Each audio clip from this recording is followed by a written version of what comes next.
పల్నాడు జిల్లా నర్సరావుపేటలో వరుస బైక్ దొంగతనాలకు పాల్పడుతున్న ఘరానా దొంగను ఒకటో పట్టణ పోలీసులు అరెస్టు చేశారు. స్థానిక డీమార్ట్ వద్ద పోలీసులు నిందితుడిని చాకచక్యంగా అదుపులోకి తీసుకున్నారు. ప్రకాశం జిల్లా బల్లివుకరగూడ మండలం వల్లాపల్లికి చెందిన బైక్ మెకానిక్ షేక్ షబ్బీర్గా నిందితుడిని గుర్తించారు. నిందితుడిని పట్టుకున్న సిబ్బందిని అభినందించిన డీఎస్పీతో మా ప్రతినిధి ఫేస్ టు ఫేస్.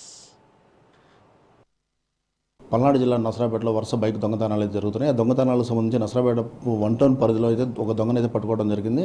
ఆ దొంగకు సంబంధించి మరింత సమాచారం మన నర్సరావుపేట డీఎస్పీ హనుమంతరావు చేత ఆయన మాట్లాడుతున్నారు. సార్ చెప్పండి, ఏదైతే 1 టౌన్ పరిధిలో బైకులు మిస్ అవటం, ఆ బైక్ సంబంధించి ఒక దొంగనైతే పట్టుకున్నారు. అసలు ఎన్ని బైకులు రికవరీ చేశారు, ఆ దొంగ ఎక్కడ ఎన్ని సంవత్సరాల నుంచి చేస్తున్నారు?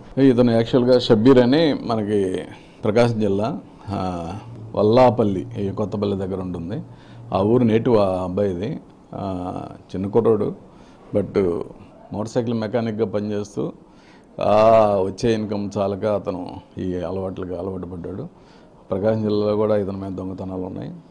ప్లస్ ఇక్కడ రీసెంట్గా వచ్చి దాదాపు ఒక 3 monthsలోనే ఈ రోజుకు ఒక మోటార్ సైకిల్ లెక్కన కొట్టేశాడు.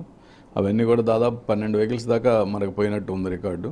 అందులో దాదాపు 10 vehicles ఈరోజు రికవర్ చేయడం జరిగింది. అందులో ఒకటి ఇంకా ఓనర్ ట్రేస్ కాలేదు, అందువల్ల 9 vehicles రికవర్ చేసాం. అది కూడా ఓనర్ ట్రేస్ అయిన తర్వాత అది కూడా అఫీషియల్గా తీసుకొస్తాం రికార్డులోకి.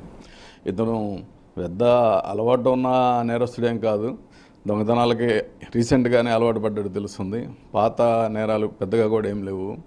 కానీ మోటార్ సైకిల్ మెకానిక్గా పనిచేస్తున్న ఇన్కమ్ చాలక దుర్వ్యసనాలకు అలవాటై ఇక్కడ నర్సరావుపేట టౌన్లో చాలా ఈజీగా చేయొచ్చు అన్న ఉద్దేశంతో వచ్చినట్టున్నాడు. చేశాడు కూడా. సో అతన్ని మా వాళ్ళు అత్యంత చాకచక్యంగా పట్టుకొని మొత్తం రికవరీ చేయడం జరిగింది.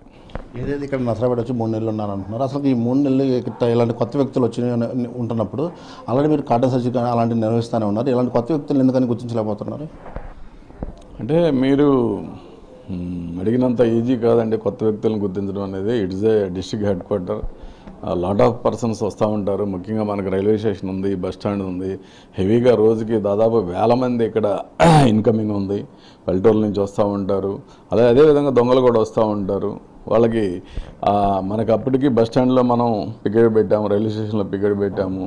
కంటిన్యూగా మానిటరింగ్ ఒక పెట్రోలింగ్ తిరుగుతూ ఉంది. ఇలా చేస్తుంటే కూడా వాళ్ళని తప్పించేసి ఎక్కడో దగ్గర దొంగతనాలు చేయడానికి వస్తూ ఉంటారు. డిస్ట్రిక్ట్ హెడ్ క్వార్టర్ కాబట్టి జనరల్గా వస్తూ ఉంటారు. దాని మీద మేము పూర్తి నిఘా పెట్టి డే టైం బీట్లు కూడా వేస్తున్నాము.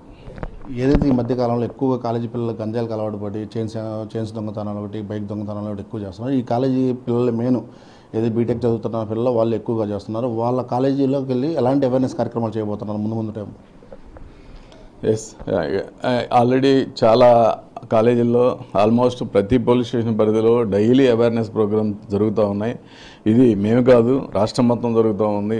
గవర్నమెంటు ఆదేశానుసారం ప్రతి పోలీస్ స్టేషన్ పరిధిలో రోజుకొక దగ్గర ఎక్కడో దగ్గర చేయమని చెప్పి జిల్లా లెవెల్లో రోజుకొక టైం టేబుల్ లాగా ఈరోజు ఈ స్టేషన్లో, ఈరోజు ఈ స్టేషన్లో ఈ గంజా మీద అవేర్ చేయమని చెప్తూ ఉన్నారు.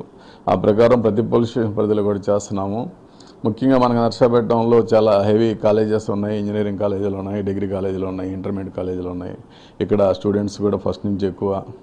సో అందుకే ఇక్కడ చాలా అవేర్నెస్ క్యాంపులు పెట్టాం మేము దాదాపు.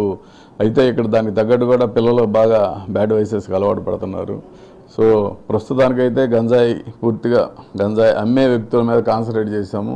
చాలా వరకు కంట్రోల్ వచ్చింది. ఇందులో భాగంగానే నర్సరావుపేటకి లింక్ ఉన్నటువంటి వ్యక్తుల్ని రీసెంట్గా చెల్లూరుపేట రూరల్లో అరెస్ట్ చేయడం జరిగింది. అక్కడి నుంచి లింక్ ఇక్కడికి వచ్చి పిల్లలకి ఇవ్వడం జరుగుతూ ఉంది. సో వాళ్ళని అక్కడ అరెస్ట్ చేసి ఆ పిల్లల్ని కౌన్సిలింగ్ చేసి అక్కడ జైలుకి పంపించకుండా వాళ్ళని సద్బుద్ధితో ఉండేటట్టుగా వాళ్ళ తల్లిదండ్రులను పిలిచి కౌన్సిలింగ్ ఇవ్వడం జరిగింది. వాళ్ళంతా కాస్త మంచిగా ఉన్నారు ఇప్పుడు. బట్ ఆ పిల్లలకి ఇచ్చినటువంటి లింక్ ఉన్నటువంటి ఒరిస్సా నుంచి వచ్చినటువంటి వాళ్ళని పూర్తిగా అరెస్ట్ చేసి జైలుకి పంపించడం జరుగుతుంది. దీని మీద పూర్తి స్థాయిలో పోలీసు చర్యలు తీసుకుంటుంది.